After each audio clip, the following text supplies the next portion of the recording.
Hello everyone, Jill here. Welcome back to my channel and welcome to the YouTube hop for July. We're starting a little bit later in July this year. So by the time you see this, your month will already be underway. And our theme is for the YouTube hop is monochrome. So I'm really looking forward to seeing what everyone does with that theme. I've done monochrome pages before and there are lots of different ways to approach them. And I've kind of figured out what I like the best. There are a few things, so I've kind of already gotten the page underway because it's going to be pretty complicated because I knew it would be a multi-photo page. There are a few things that I find a lot of fun about working monochrome. One is pulling out everything in your one color, you know, going through your stash and just finding things that, I'm gonna try and get the whole thing in here, just finding everything in that color family. And mine, you can probably tell by looking at it, I decided, ooh, sorry, hold on a second here. Having a little bit of trouble getting this tightened up today.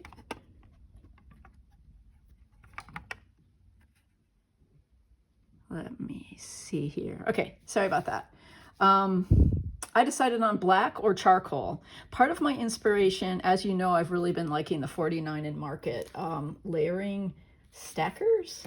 And I had done a whole bunch with the ochre pack, and then I got the charcoal. Some of this is not from the pack, but anyway, most of it is. And so that was my inspiration. I know, gray, right? But it's because the story I want to tell is about a paper mache raven that Tim found at an art fair.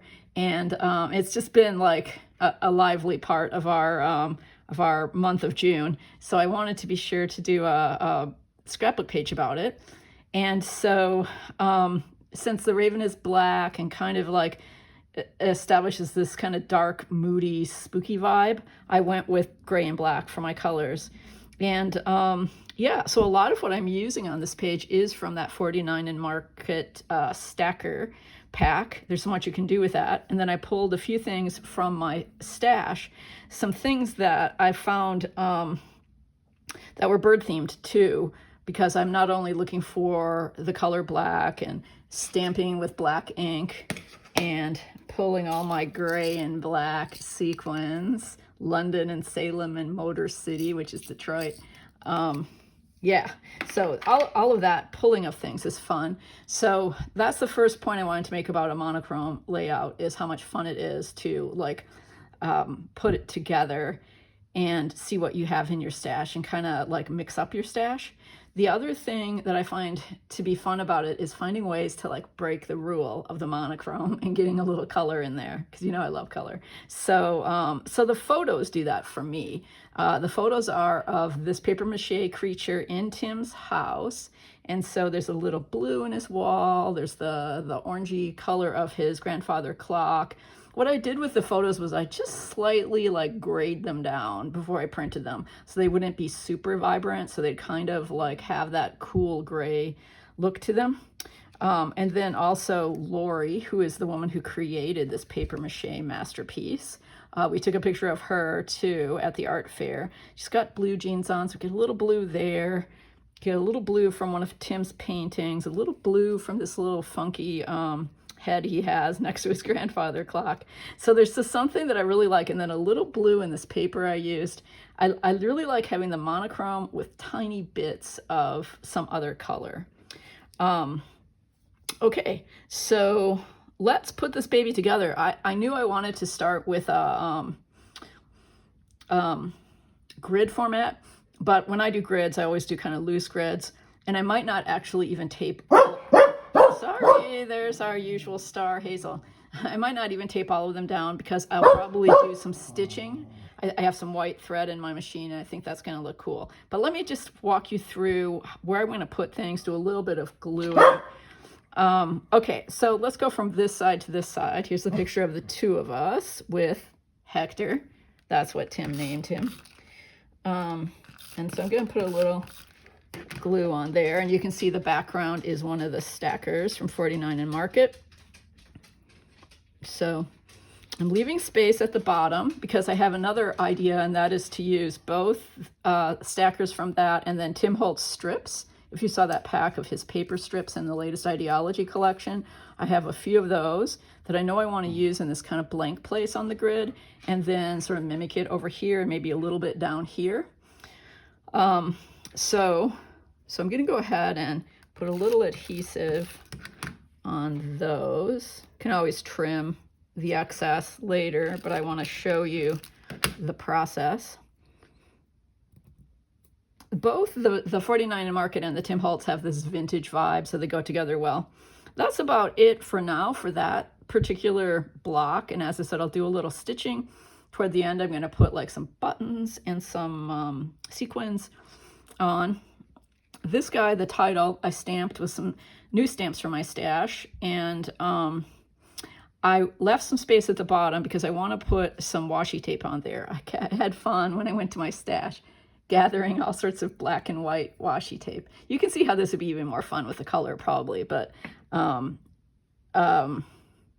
yeah. So I've got a few choices for that, and I want to show you what I did because it turned out so cool. I actually think these look cooler even, you know, when they're not on the layout. And that is, I used the Tim Holtz bird dies and created with washi tape these black and white striped birds.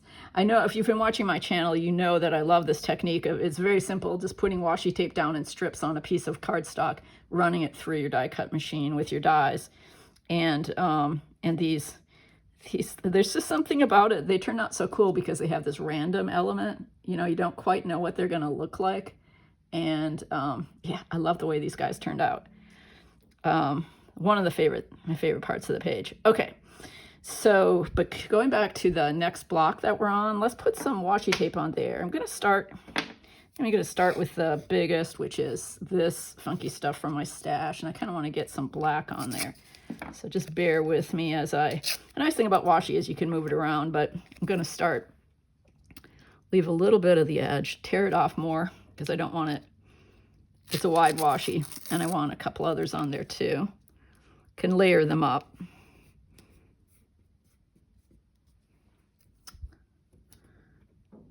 I don't think I want the plain black. I think I would rather have the kind of black with the design on it. Do I want it at the top, the bottom? I'll run this along the bottom.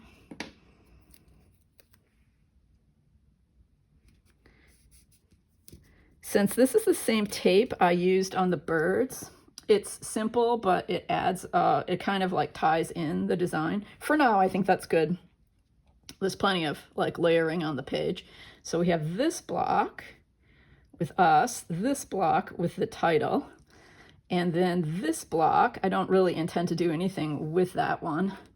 Not even stitching. I could probably just go ahead and glue this guy down.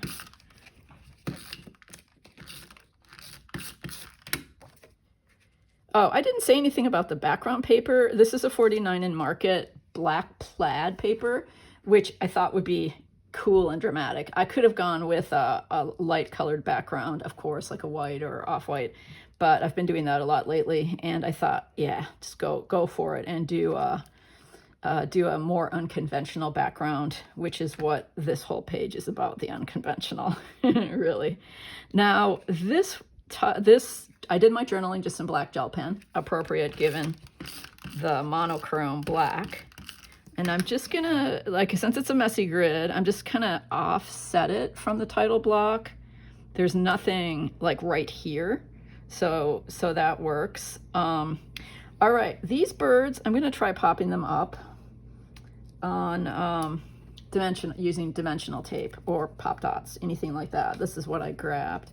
So, because I feel like they look so cool, but they kind of dissolve into the background. So let's get a little bit on and see how they're gonna look. I don't have to like do this for each one on camera, but I wanted to give it a try.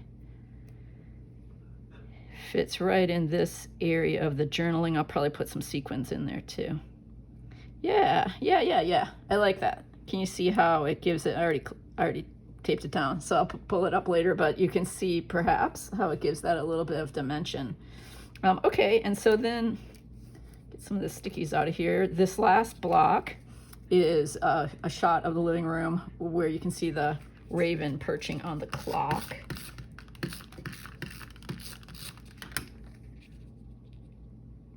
Took us a while to find the perfect place for this bird in Tim's house, and so we were really happy when we thought about doing it up on the clock. So okay, this is just a piece of paper from my stash that I'm putting underneath, and this is a little bit of PET tape, and I wanted to emphasize Tim's like really cool steampunk sense of style.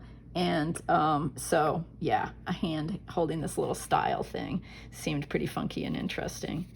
So I'll have that so that it goes under a little ways. I want this whole ticket to fit on here, and this clock too. Yeah, and I don't know how much of the hand I want to cover up. Let's see. I can always trim off this edge if need be. So for now, we'll just pop that down. This layering piece came from the 49 and Market stackers.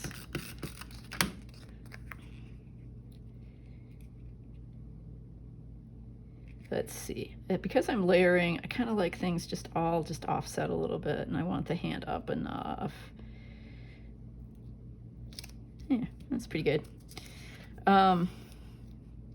Okay, good. So we have a few blocks in place. We're really just down to the last one and this little bit of strips along the side here. So let's take our sculptor and put her down on another one of the stacker pieces in charcoal. I really like this like postage detail. I'll probably add a little bit of Tim Holtz postage stamps too for the end. I'm just really into postage stamps lately. I know they probably seem random on this layout, but that's okay. So this can go like right about here. I like this messy area on the paper. It kind of is like built for some embellishment, because it'll stand out more. I'm using this skillful work, even though it'll probably get covered up, and that's okay. We'll just know it's there. And yeah, right now I'm just gonna set that there. I'm gonna put some dimensional tape under it later. This third bird, don't really want the cow to be distracting. She had some other cool sculptures there, so I'm gonna put this bird, again, pop it up, put it right over that potentially distracting element in the photo. It's always great to use embellishments that way. Okay, these are just loose because I'm going to do a little stitching, just reminding myself. Okay, and this is one of the paper strips from Tim Holtz, and I'm just putting tape on it, and I will trim off the edge. Some of these are from him. Then this ticket type thing I'm going to put on the top is from the stackers in charcoal. And let's do a little bit more layering with this. Get a little bit more of that gray with the black and white. Yeah, and then I'm going to trim off this side, do some stitching. I wanted to show you one other thing. The 49 and Market stackers comes with these round, I don't know what they're called, little tabs. And I love them. I used the ones in the other pack I had. And I went through my stash to find birds. I said to myself, I know I have little birds. This was in another alpha set from years ago. And so I was so happy to find the birds. So each photo, each of the main photos, is going to get a little bird. Again, I'll like glue that down, but I had intended to put one, let's see which one. Yeah, I think this one. Put one under here. Again, some of this might need to be moved over a bit or trimmed, but you can see where that's going to go. Except I think I had this one here. Yeah, because that way the bird is upright, kind of facing the other bird in the photo. Yeah, isn't that cool? So cute. I love like little touches like this. And then this is not glued down yet, so I'll be able to move this down a bit and put this guy up here. Yeah, overkill with birds, right? But but that's what's fun about the monochrome and the repetition. with this kind of project for me and for my style anyway. All right, my last tip is going to be, I'm not going to throw these down right now because I do want to take this to the sewing machine, but yeah, black sequins. I have these buttons as well. Where did I put them? That I pulled out. Anyway, I pulled them out from this Brutus Monroe, a little collection of buttons that I've been using occasionally lately. Yeah, here they are. And the nice thing when you do something that's kind of big and bulky on a layout is, I find, to use like 3 different sizes, big, medium, and small. So I'm gonna like kind of throw those around the page. And the postage stamps, so great that you can go to the ones that you want color-wise in this collection. Anyway, so I'm going to use some of these black ones. Probably not more than like a couple, but I'll think about where there are holes to fill in once I get everything in place. So there you have it. You can see the finished page on my Instagram account. And yeah, thanks for joining me today. This has been fun, and I'm really looking forward to seeing you guys try some monochrome scrapbooking. I mean, as I said, I've done this before, and it's a good reminder to go back to some of these simple but fun ways to challenge yourself and kind of like put some creative limits in place. And also be sure to check out all the other like amazing creative people on the Cherry on Top design team and see what they're doing with their monochrome assignment. Thanks for joining me. Remember to leave a comment and hop along and leave comments on the other videos for a chance to win store credit, as always. See you next time.